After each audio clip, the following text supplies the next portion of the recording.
Anne Heche's life was marred by trauma, tragedy, and heartbreak. Growing up in an unstable and abusive home left her feeling lost and alone for most of her life. Sadly, several tabloids contaminated her image, using her mental health struggles as a form of entertainment, when she was just a woman who simply wanted to be loved and accepted for who she was. When Anne was just 12 years old, she began to financially support her family after she booked a role in a theater production. However, being the sole provider for her family put young Anne under an immense amount of stress. The fact that this door has opened to me for the first time, and it's a vulnerable feeling, so a lot is being unpacked. The actress shared, "When I was 12, I was like an old woman, branding her childhood evil. Due to their religious beliefs, Anne's father had secretly been hiding the fact that he was a gay man his entire life. Unfortunately, his secret was brought to light after he was diagnosed with AIDS and sadly passed away when Anne was just 13 years old. He did not tell his wife and kids about his diagnosis until he was in the final stages of the disease. In fact, after Donald's passing, the family didn't discuss his death for around 7 years. It was interesting to be able to show what I felt it looked like, to be able to present something to the world and really have something else going on behind closed doors. As the youngest of 5 children, Anne sadly only has one surviving sibling, her sister Abigail. Her sister Cynthia died at just 2 months old from a heart defect in 1961. The actress confessed that she used to fantasize that she would go to heaven and meet her, because it gave her something to look forward to. She added that she and her siblings weren't told how Cynthia died, and were reportedly physically punished if they asked too many questions. In 1983, the same year her father died, her brother, Nate, was fatally injured in a car crash. Anne believed that her brother intentionally crashed the car in order to take his own life.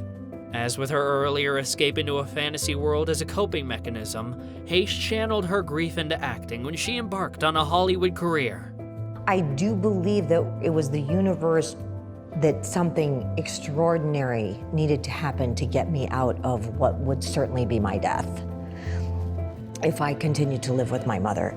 She explained, "My brother was killed when he was 18, and I was 13. I never got to fight for his life."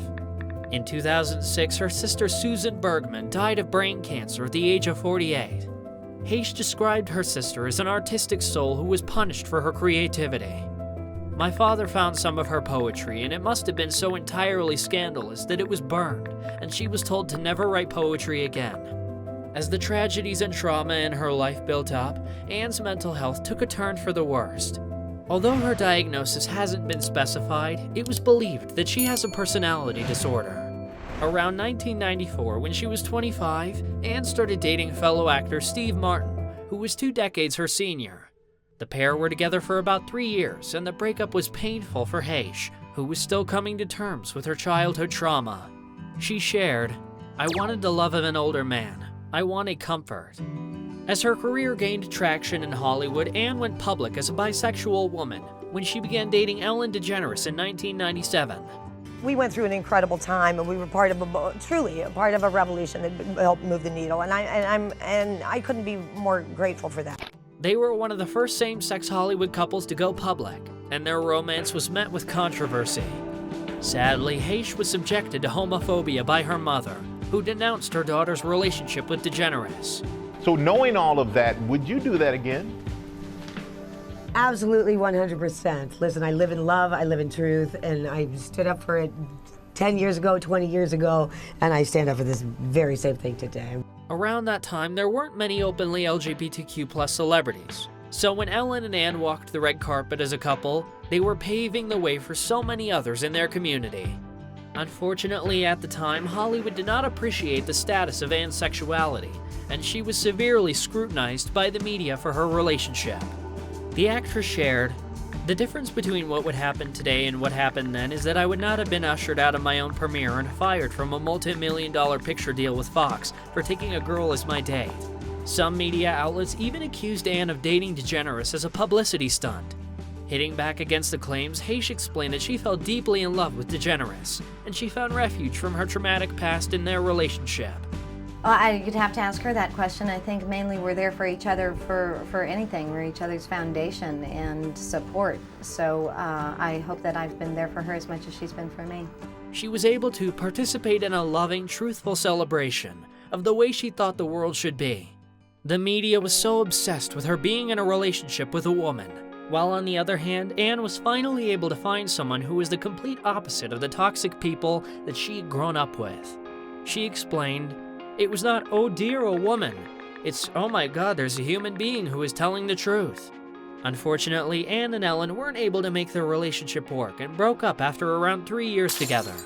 Shortly after their split, Anne suffered a psychotic break, which resulted in her knocking on a stranger's door in Fresno. She told the stranger that she was from another planet and asked to use the shower. She was later taken to hospital when the homeowner, who soon recognized Heche from the big screen, called the authorities. Naturally, the incident found its way into the press, and Anne was branded crazy by the tabloids at a time when mental illness was poorly understood. However, Heche has hit back at the media that seemed to be poking jokes at the state of her mental health. She said, "I believe that many people may think I went insane. I do not believe I am insane. I believe I went through a period of my life that was insane, and it lasted 31 years. The thing about me was that I did everything so differently than anybody else that they couldn't help but pay attention." Following the Fresno incident, speculation grew as to whether Anne was dabbling in drugs. At the time, tabloids also alleged that Heche was responsible for Robert Downey Jr.'s relapse by supplying him with illegal substances. Anne denied all of these claims. However, she did admit that she had been on ecstasy during her psychotic break. The actress didn't keep her history with drugs and alcohol a secret. Anne was open about the fact that she used substances to block out the pain from her traumatic upbringing. She explained, "I drank, I smoked, I did drugs, I had sex with people. I did anything I could to get the shame out of my life." In 2001, the actor married cameraman Coleman LaFoon, and the couple welcomed their only son Homer the following year. Unfortunately, they divorced in 2009, and things quickly turned very ugly during the custody battle over their son. LaFoon began questioning Anne's proficiency as a mother.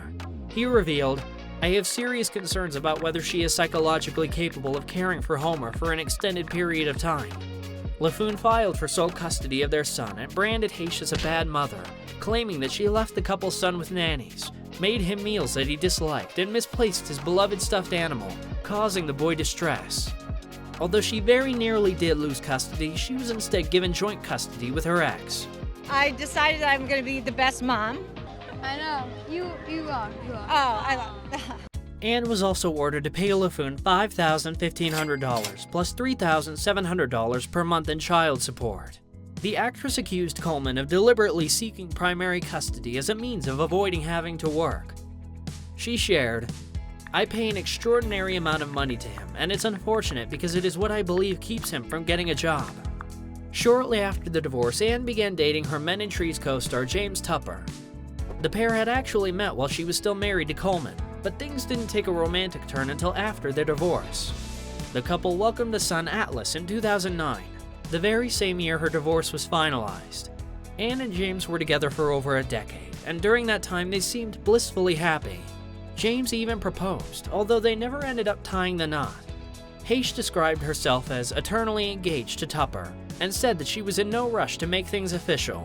She shared, "I've already said yes. When I'm 60, I'm happy to walk down the aisle." She also revealed that he bought her a new ring every year they didn't tie the knot. Unfortunately, the couple split around 2018, and it was yet again a very unpleasant breakup for Anne. James had reportedly locked Heche out of their shared home and attempted to sell it without her knowing following their split.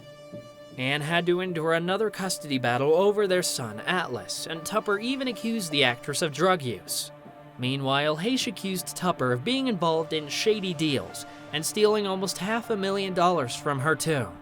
James expressed, "I truly do not understand this drama and hope it isn't linked to extended drug use."